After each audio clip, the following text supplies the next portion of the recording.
चरण शुरू हो रहा है। पिछले 1.5-2 महीने के अंदर पूरा देश एक तरह से बंद था। कोरोना की महामारी की वजह से पूरे विश्व के अंदर इस टाइम संकट छाया हुआ है। पिछले 1.5-2 महीने में आप लोगों ने खूब तपस्या की है, आप लोगों ने काफ़ी कठिनाई का सामना किया है और आपकी ये तपस्या विफल नहीं होगी। मुझे पूरा यकीन है कि कोरोना की महामारी से हम सब लोग मिलके इसका सामना कर रहे हैं और इस पे हम लोग जीत हासिल करेंगे। दिल्ली के अंदर अभी तक 10,054 केस टोटल हुए हैं। जैसा मैं अक्सर कहता रहा हूँ कि केसेस तो ज़्यादा हैं, लेकिन लोग बीमार पड़ रहे हैं और ठीक होके घर जा रहे हैं। 4,485 लोग ठीक हो गए हैं, यानी कि 45% लोग ठीक हो गए। 160 लोगों की मौत हो गई कोरोना की वजह से। नहीं होनी चाहिए थी, कोशिश कर रहे हैं हम एक एक व्यक्ति की जान बचाने की, लेकिन एक औसतन तौर पे देखा जाए दुनिया के पॉइंट ऑफ व्यू से और हमारे देश के अंदर अन्य राज्यों में जो है, तो इतने मामलों में जो मौत हुई हैं वो अन्य राज्यों की और अन्य देशों की अपेक्षा कम है, लेकिन हम कोशिश करते हैं एक एक व्यक्ति की जान बचाने की। अब कोरोना अगले 1-2 महीने में तो ख़त्म नहीं होने वाला। जब तक इसकी वैक्सीन नहीं आएगी तब तक ख़त्म नहीं होने वाला। तो जैसा मैं कई बार अक्सर कहता रहा हूँ कि कोरोना के साथ अब अपने को अपनी ज़िंदगी चलाने की आदत डालनी पड़ेगी। कोरोना भी रहेगा और अपनी ज़िंदगी भी चलेगी। लॉकडाउन परमानेंटली नहीं रह सकता। 1.5-2 महीने जो लॉकडाउन रहा, इस समय का हम सब लोगों ने, दिल्ली सरकार ने अपनी तैयारियां करने के लिए इस समय का इस्तेमाल किया। जब कोरोना आया था भारत में, हमारी बिल्कुल तैयारियां नहीं थी। हमारे पास टेस्टिंग किट नहीं थे, हमारे पास अस्पताल नहीं में इसका इंतजाम नहीं था, हमें पता नहीं था कोरोना में क्या क्या तैयारियां करनी है। लेकिन पिछले 1.5-2 महीने के अंदर अब हमने कोरोना के लिए अलग से अस्पताल नामांकित कर दिए, अलग से बेड लगा दिए, वेंटिलेटर का इंतजाम कर लिया, ऑक्सीजन का इंतजाम कर लिया, पीपी किट का इंतजाम कर लिया, टेस्टिंग किट का इंतजाम कर लिया। अब हमें अपनी अर्थव्यवस्था को धीरे धीरे खोलने की दिशा में बढ़ना है। एकदम से भी नहीं खोल सकते, अब धीरे धीरे हमें खोलने की दिशा में बढ़ना है। कल केंद्र सरकार ने इस बारे में कुछ गाइडलाइंस जारी की हैं। उन गाइडलाइंस को ध्यान में रखते हुए दिल्ली सरकार ने कई सारी चीज़ों को खोलने का, लॉकडाउन में ढील देने का निर्णय किया है। पहली चीज़ कि लॉकडाउन 31 मई तक जारी रहेगा, ऐसा केंद्र सरकार का आदेश है। लेकिन इस लॉकडाउन में कई सारी ढील दी जाएंगी। पहले मैं आपको ये बता दूं कि क्या क्या अलाउ नहीं होगा दिल्ली के अंदर। मेट्रो नहीं चलेगी, सारे school, college, coaching institute, training institute सब बंद रहेंगे, सारे होटल बंद रहेंगे, सारे cinema hall, shopping mall, gymnasium, swimming pool, entertainment park, theatre, bar, auditoriums, assembly halls, ये सब बंद रहेंगे। Social, political, sports, entertainment, academic, cultural, religious या किसी भी तरह की बड़ी गैदरिंग्स ये नहीं हो पाएंगी, ये अलाउड नहीं होंगी। कोई भी धार्मिक स्थान या रिलीजियस प्लेस या प्लेसेस ऑफ वर्शिप बंद रहेंगे। कोई भी रिलीजियस गैदरिंग अलाउड नहीं होगी। बार्बर, स्पा और सलून ये अभी फिलहाल बंद रहेंगे।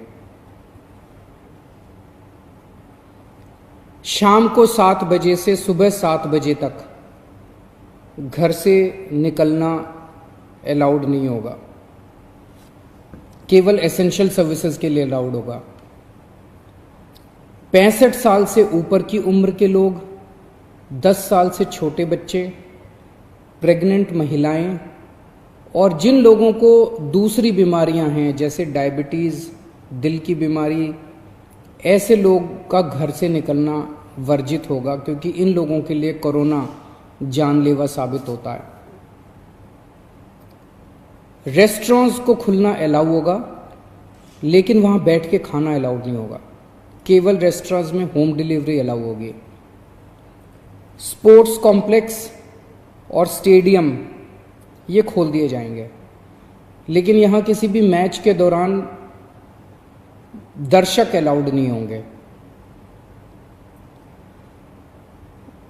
ट्रांसपोर्टेशन को खोला जा रहा है, तो auto rickshaw, e rickshaw, cycle rickshaw ये अलाउड होंगे, लेकिन केवल एक पैसेंजर। टैक्सी, कैब्स ये अलाउड होंगे, लेकिन केवल 2 पैसेंजर्स। ग्रामीण सेवा, फटफट सेवा, इको फ्रेंडली सेवा ये अलाउड होंगे, लेकिन केवल 2 पैसेंजर्स। मैक्सी कैब में केवल 5 पैसेंजर्स और आरटीवी में 11 पैसेंजर्स। लेकिन हर सवारी उतरने के बाद ड्राइवर की जिम्मेदारी होगी कि वो सवारी वाले एरिया को डिसइंफेक्ट करेगा, ताकि जो अगली सवारी बैठती है उसको भी खतरा ना हो और ड्राइवर को भी खतरा ना हो। कार पूलिंग या कार शेयरिंग अलाउड नहीं होगी एग्रीगेटर्स वालों को। दिल्ली में बसें चलना चालू हो जाएगा, एक बस में 20 से ज़्यादा पैसेंजर्स अलाउड नहीं होंगे।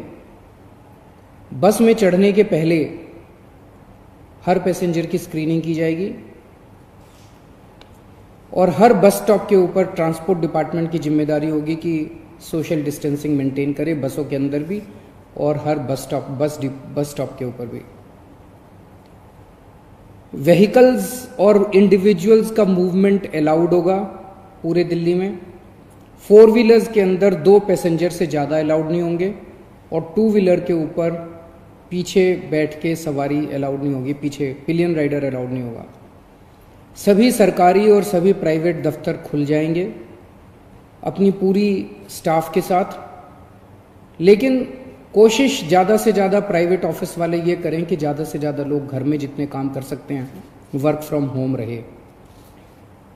सभी मार्केट्स खुल जाएंगे, लेकिन जो मार्केट्स और मार्केट कॉम्प्लेक्सेस हैं वहां पे दुकानें ऑड इवन के हिसाब से काम करेंगी। आधी दुकानें एक दिन खुलेंगी, आधी दुकानें दूसरे दिन खुलेंगी, लेकिन जो एसेंशियल आइटम्स की दुकानें हैं वो रोज खुलेंगी। जितने स्टैंड अलोन शॉप्स हैं, नेबरहुड शॉप्स हैं, रेजिडेंशियल कॉम्प्लेक्सेस में शॉप्स हैं, वो सारी खुलेंगी, लेकिन हर शॉप में सोशल डिस्टेंसिंग मेंटेन होगी और सोशल डिस्टेंसिंग मेंटेन करने की जिम्मेदारी दुकानदार की होगी। अगर किसी दुकान के ऊपर सोशल डिस्टेंसिंग मेंटेन नहीं हो रही तो दुकान बंद कर दी जाएगी। जितने इंडस्ट्री है सारी इंडस्ट्री खोली जाएगी, लेकिन इनके टाइमिंग्स को थोड़ा सा स्टैगर कर दिया गया है भीड़ को रोकने के लिए। कंस्ट्रक्शन एक्टिविटीज शुरू की जा रही हैं, लेकिन कंस्ट्रक्शन एक्टिविटीज में केवल दिल्ली में रहने वाले जो वर्कर्स हैं वही अलाउड होंगे। अभी ट्रांस बॉर्डर वर्कर्स अभी लाना, बाहर से वर्कर्स को अभी लाके वो अलाउड नहीं होगा। शादी के लिए केवल 50 गेस्ट्स अलाउड होंगे और उसमें सोशल डिस्टेंसिंग मेंटेन की जाएगी। फ्यूनरल के लिए केवल 20 लोग अलाउड होंगे और उसमें सोशल डिस्टेंसिंग मेंटेन की जाएगी। कंटेनमेंट जोन्स के अंदर किसी भी किस्म की कोई एक्टिविटी अलाउड नहीं होगी एसेंशियल सर्विसेज को छोड़ के। इंटरस्टेट पिछले कुछ दिनों में देखा गया कि बॉर्डर के ऊपर नर्सेज को, डॉक्टर्स को रोक दिया गया। केंद्र सरकार ने भी ये आदेश दिए हैं कि बॉर्डर के ऊपर डॉक्टर्स को, मेडिकल प्रोफेशनल्स को, नर्सेज को, पैरामेडिकल स्टाफ को, सैनिटेशन पे काम करने वालों को, एम्बुलेंस को, इनको बिना रोक टोक के अलाउ किया जाएगा। और बॉर्डर के ऊपर इंटरस्टेट मूवमेंट के लिए गुड्स और कार्गो के ट्रक्स जो हैं, चाहे वो खाली ट्रक हों चाहे सामान से भरे हुए हों, उनको सबको अलाउ किया जाएगा। और सबसे ज़रूरी है कि मास्क पहन के निकलना अनिवार्य है, सबको मास्क पहने रहना ज़रूरी है और सोशल डिस्टेंसिंग हर जगह मेंटेन करना ज़रूरी है। और बार बार जितनी बार हो सके आप अपने हाथ अच्छे से सैनिटाइज़र से या साबुन से धोते रहिए, अपना ख्याल रखिए, अपने परिवार का ख्याल रखिए। बड़ा कठिन समय है, लेकिन मुझे पूरी उम्मीद है जिस तरह से आपने पिछले 2 महीने में तपस्या की है, आपकी तपस्या ये बेकार नहीं जाएगी और हम सब लोग मिलके कोरोना से जीत पाने में कामयाब होंगे। नमस्कार।